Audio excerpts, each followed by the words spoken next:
বন্ধুরা, চৈত্র মাসে তুলসীতে বেঁধে দিন এটি। দুর্ভাগ্য দারিদ্রতা কাটবে, সৌভাগ্য আসবে এবং বাড়িতে অর্থ সুখ সৌভাগ্যে ভরে উঠবে। নমস্কার বন্ধুরা, ভক্তিমূলক কথা চ্যানেলে জানাই আপনাদের সকলকে স্বাগত। বন্ধুরা, আশা করছি ঈশ্বরের আশীর্বাদে আপনারা প্রত্যেকেই ভালো আছেন এবং সুস্থই আছেন। বন্ধুরা, চৈত্র মাস শুরু হয়ে গেছে আর আমাদের হিন্দু ধর্মে এই মাসটি খুবই গুরুত্বপূর্ণ মানা হয়েছে, কারণ এই মাস শেষ হলেই বন্ধুরা নতুন বছর পড়বে। তাই এই মাসে আমাদের কিছু কর্মের অনুসারে নতুন বছরে সৌভাগ্য বা দুর্ভাগ্য ডেকে আনে। তাই ভুলেও কিন্তু আপনারা এই মাসে সকালে ঘুম থেকে ওঠার পর এই কার্যগুলো তো একদমই করবেন না, নইলে নতুন বছরে বন্ধুরা আপনারা নিজেরাই দুর্ভাগ্য ডাকবেন। কারণ বন্ধুরা, এই কাজগুলো এই মাসে আমাদের বাড়িতে অলক্ষীকে জায়গা করে দেয়, আর অলক্ষী যে বাড়িতে থাকে সেই বাড়িতে রোগ ব্যাধি দুর্ভাগ্য আসবেই আসবে, আর সেই বাড়িতে মা লক্ষ্মী বসবাস করেন না। তাই আমাদের শাস্ত্র বলছে যে চৈত্র মাসে নতুন বছর শুরু হওয়ার মধ্যে এই কাজগুলিকে সকালবেলায় ভুলেও করতে নেই, কারণ সকাল বন্ধুরা আমাদের জীবনে খুবই গুরুত্বপূর্ণ। এই সময় কিছু কার্য নির্ধারণ করে যে আমাদের পুরো দিন বা ভবিষ্যৎ কেমন হবে। তাই সকালে ঘুম থেকে উঠে সবার প্রথমেই আমাদের ভগবানকে প্রণাম করে তাদের স্মরণ করা উচিত। এতে সকল প্রকার বাধা বিঘ্ন থেকে তিনি আপনাদের রক্ষা করবেন এবং নতুন বছর আপনাদের খুবই ভালো কাটবে। তাই বন্ধুরা, আপনাদের জানা দরকার যে সকালে ঘুম থেকে উঠে কোন 4টি কাজ মানুষের জীবনে দুর্ভাগ্য ডেকে আনে।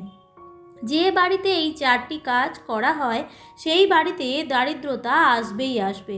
তাই পরিবারের সুখ শান্তি বজায় রাখার জন্য বন্ধুরা আপনাদের এই 4টি নিয়ম কিন্তু অবশ্যই মানা উচিত। এতে মা লক্ষ্মী এবং ভগবান শ্রীকৃষ্ণের কৃপায় কিছু দিনের মধ্যেই বাড়িতে দেখবেন যে দুর্ভাগ্যের নাশ হয়ে গেছে এবং সৌভাগ্যের আবার উদয় হয়েছে। তাই বন্ধুরা, ভিডিওটি কিন্তু আপনারা অবশ্যই সম্পূর্ণ দেখুন এবং দেখার পর ভিডিওটিতে একটি লাইক করবেন এবং কমেন্টসে জয় শ্রীকৃষ্ণ অবশ্যই লিখবেন। বন্ধুরা, বর্তমানে আমাদের নিজেদের কিছু ভুলের জন্য আমরা নিজেরাই দুর্ভাগ্যকে ডেকে আনি। শাস্ত্র অনুসারে দিনের সব থেকে পবিত্র সময় হচ্ছে এই ব্রহ্ম মুহূর্ত। এই সময় মানুষের ভাগ্যকেই বদলে দেয়। এই সময় ভগবান বিষ্ণু এবং মা লক্ষ্মী মর্ত্যলোকে ভ্রমণ করেন। এছাড়াও বিভিন্ন দেবদূতেরাও এই সময় আমাদের বাড়িতে আসেন।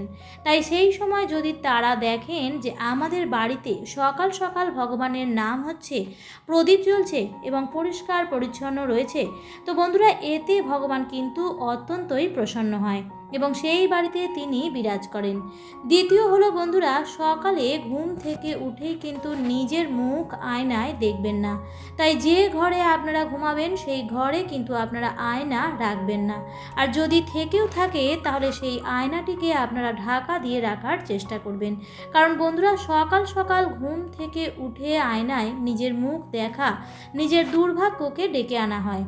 তাই সকালে ঘুম থেকে উঠেই আপনারা ভগবানকে স্মরণ করবেন, ভগবানের ধ্যান করবেন এবং বাড়িতে যে ছোট বাচ্চা রয়েছে তাকে দিয়েই দিনটি শুরু করবেন এবং আপনারা তারপর স্নান করে এসে ভগবানের পূজা অর্চনা করে তুলসী মঞ্চে ও সূর্য নারায়ণ ভগবানকে জল অর্পণ করে তাদের আশীর্বাদ নিয়ে দিনটি শুরু করুন।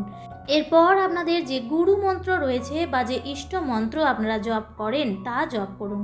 তৃতীয় হলো বন্ধুরা, স্নান না করে কিন্তু আপনারা ঘুম থেকে উঠে চোখ ঢলতে ঢলতে কিন্তু উঠে একদমই আপনারা রান্নাঘরে ঢুকবেন না। তাই সবার প্রথমেই আপনারা স্নান করুন এবং তারপর রান্নাঘরে সামান্য গঙ্গার জল ছিটিয়ে মা অন্নপূর্ণাকে স্মরণ করে তারপরে আপনারা রান্নাঘরে গিয়ে রান্না বান্নার কাজ করুন। এতে বন্ধুরা আপনাদের রান্নাঘরে সর্বদাই মা অন্নপূর্ণার বাস হবে।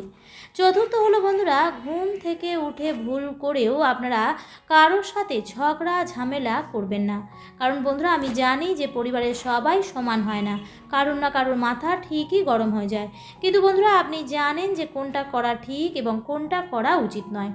বন্ধুরা, আমাদের এই মাসে বেশি বেশি করে ভালো কাজ করা উচিত, কারণ এই মাসের করা কর্মের ফল আমাদের নতুন বছরে পেতে হয়।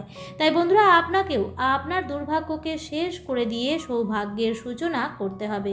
আর এখন আমরা যা ভোগ করছি তা আমাদের অতীতের কর্মফল এবং ভবিষ্যতে আমরা যা ভোগ করব তা আমাদের বর্তমানের কর্মফল। তাই ব্রহ্ম মুহূর্তে অর্থাৎ সকালে ঘুম থেকে ওঠার পর এই তিনটি শব্দ যারা বলেন তাদের দুর্ভাগ্য কখনোই ছুঁতে পারে না। কিন্তু প্রত্যেক দিন যদি আপনারা ব্রহ্ম মুহূর্তে উঠতে না পারেন, তাহলে যেই সময়ে আপনারা ঘুম থেকে উঠবেন সেই সময়েই আপনারা এই কথাটি বলবেন। যদি 7 দিন বন্ধুরা আপনারা এইভাবে এই কাজটি করতে পারেন, তো ব্রহ্মাণ্ডের যত এনার্জিরা রয়েছে তারা আপনাকে আপনার মনের ইচ্ছাতে পূর্ণ করতে সাহায্য করবে। 7 দিন পর থেকে বন্ধুরা আপনারা বুঝতে পারবেন যে আপনাদের জীবনে কেমন পরিবর্তন আসছে, এবং নতুন বছরে আপনাদের জীবনে সুখ এতই আসবে যে অতীতের দুঃখকে আপনারা ভুলে যাবেন। বন্ধুরা, দিনের সব থেকে পবিত্র সময় এই ব্রহ্ম মুহূর্ত, কারণ এই সময়েই সৃষ্টির রচনা হয়। তাই এই সময়কে ঈশ্বরের সময়ও বলা হয়। তাই বিষ্ণু পুরাণে স্বয়ং ভগবান বিষ্ণু নিজে বলেছেন যে এই সময় যদি কেউ ঘুম থেকে উঠে এই 3টি শব্দ কেউ যদি বলতে পারে, তাহলে তার সকল মনোবাসনা পূর্ণ হবেই হবে। আপনারা ব্রহ্ম মুহূর্তে ঘুম থেকে উঠেই 3 বার ওম নমঃ শিবায়, হরে কৃষ্ণ মন্ত্র বা গায়ত্রী মন্ত্র জপ করে হাত জোড় করে ভগবানকে বলবেন যে হে পরমাত্মা, আপনাকে অনেক অনেক ধন্যবাদ আজকের দিনটি নতুন করে শুরু করার জন্য, আমাকে এত ভাগ্যশালী বানানোর জন্য। এবং তারপর বন্ধুরা আপনারা আপনাদের যা মনোবাসনা রয়েছে তা পূর্ণ হয়ে গেছে এমন বলবেন এবং তার কল্পনাও করবেন। মানে ধরুন আপনার একটা ভালো চাকরি চাই, তো আপনি কি বলবেন যে হে পরমাত্মা, আমাকে এত ভালো একটি চাকরি দেওয়ার জন্য আপনাকে অনেক অনেক ধন্যবাদ, আমাকে এত ধন সম্পত্তি দেওয়ার জন্য আপনাকে অনেক অনেক ধন্যবাদ। বন্ধুরা, আপনারা কিন্তু সেই সময় কিছু চাইবেন না, বলবেন আমি পেয়ে গেছি। এইভাবে আপনারা প্রত্যেক দিন সকালে ঘুম থেকে ওঠার পর এই কল্পনা করবেন এবং 21 বার অন্তত আপনারা এটি বলবেন। দেখবেন বন্ধুরা, কিছু দিনের মধ্যেই আপনাদের জীবনে কেমন পজিটিভিটির আগমন হয়েছে এবং আপনাদের মনোবাসনাও ধীরে ধীরে পূর্ণ হচ্ছে। এবং যদি আপনারা চান তো এই কাজটি হয়ে যাওয়ার পর আবার আপনারা ঘুমাতে পারেন বা উঠে বাকি কাজও আপনারা সারতে পারেন। এবার আপনাদের জানিয়ে দিই যে চৈত্র মাসে আপনারা তুলসী গাছের গোড়ায় কি বাঁধবেন যাতে আপনাদের সকল মনোবাসনা পূর্ণ হয়। বন্ধুরা, শাস্ত্র অনুসারে নিত্য তুলসী মায়ের পূজা অর্চনায় মানুষের দুর্ভাগ্যের নাশ হয়, কারণ তুলসী মাতা হচ্ছেন ভগবান বিষ্ণুর পত্নী। তাই আপনারা একটি লাল ওড়না যা দেবী মাকে অর্পণ করা হয় তা এনে আপনাদের মনোবাসনা বলে তা তুলসী গাছে জড়িয়ে দিন। আপনারা এটি যে কোনো বৃহস্পতিবার দিন এটি করতে পারেন। আর যারা এই কাজটি করতে পারবেন না তারা একটি পরিষ্কার হলুদ সুতো নেবেন এবং সেই সুতোটি নিয়ে আপনারা তুলসী গাছের গোড়ার সামনে দাঁড়িয়ে নিজের মনোবাসনা বলে ওম নমো ভগবতে বাসুদেবায় নমঃ এই মন্ত্রটি জপ করার পর সেই সুতোটিকে আপনারা 21টি বা 11টি গিঁট দেবেন এবং সেই সুতোটি আপনারা তারপর তুলসী গাছের গোড়ায় বেঁধে দেবেন। এবং এরপর যখন আপনাদের মনোবাসনা পূর্ণ হয়ে যাবে তখন সেই সুতোটি খুলে নিয়ে কোনো পবিত্র জলাশয়ে ভাসিয়ে দেবেন। কিন্তু বন্ধুরা, এই প্রক্রিয়াটি যে আপনারা করছেন তা কাউকে জানাবেন না এবং যেই দিন আপনারা এই উপায়টি করবেন সেই দিন আপনারা অবশ্যই নিরামিষ আহার গ্রহণ করবেন। কোনো রকমের মদ্যপান বা নেশা ভান সেই দিন আপনারা করবেন না। আমার আজকের ভিডিওটি এই পর্যন্তই। ভিডিওটি দেখে ভালো লাগলে অবশ্যই লাইক, কমেন্ট এবং শেয়ার করতে ভুলবেন না, কারণ বন্ধুরা ভালো জিনিস শেয়ার করলে ভালোই হয়। আর চ্যানেলটিতে যদি নতুন হয়ে থাকেন তাহলে অবশ্যই চ্যানেলটিকে সাবস্ক্রাইব করে পাশে থাকার অনুরোধ রইল।